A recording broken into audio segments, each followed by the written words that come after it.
Isaiah chapter 3. For look, Yahuwah of hosts is turning aside from Jerusalem and from Judah, the stock and the store, all of the supply of bread and all the supply of water.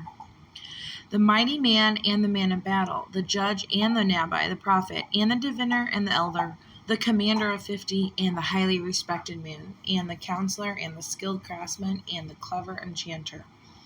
I shall make youths their heads, and children shall rule over them, and the people shall exert pressure, man on man and man on his neighbor. The young will rise up against the older, and the lightly esteemed will be against the highly esteemed.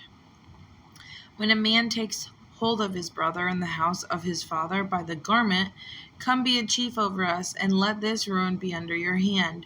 He shall swear in that day, saying, I am not a healer, for in my house is neither bread nor garment. Do not make me a chief of the people. For Jerusalem has stumbled, and Judah has fallen, because their tongue and their doings are against Yahuwah, to provoke the eyes of his esteem.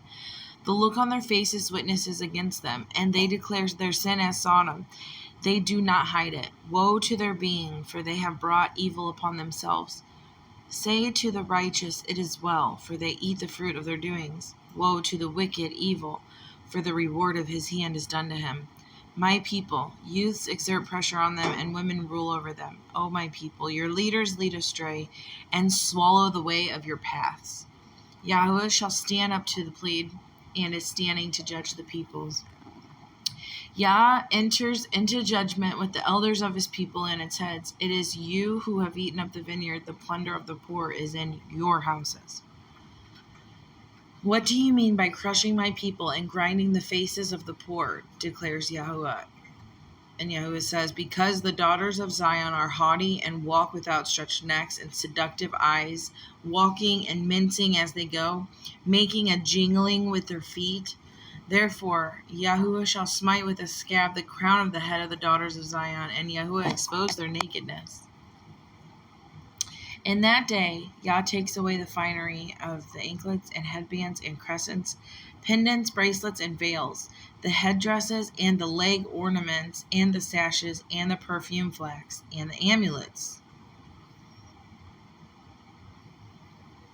the rings and the nose jewels, the costly robes and the cloaks, and the shawls and purses, mirrors and fine linen, turbans and large veils. And it shall be instead of a sweet fragrance, a smell of decay, and instead of a belt, a rope, and instead of braided curls, baldness, and instead of a festal robe, a girding of sackcloth, and branding instead of loveliness. Your men shall fall by the sword, and your strength in battle, and her gates shall lament and mourn, and she, deserted, shall sit on the ground.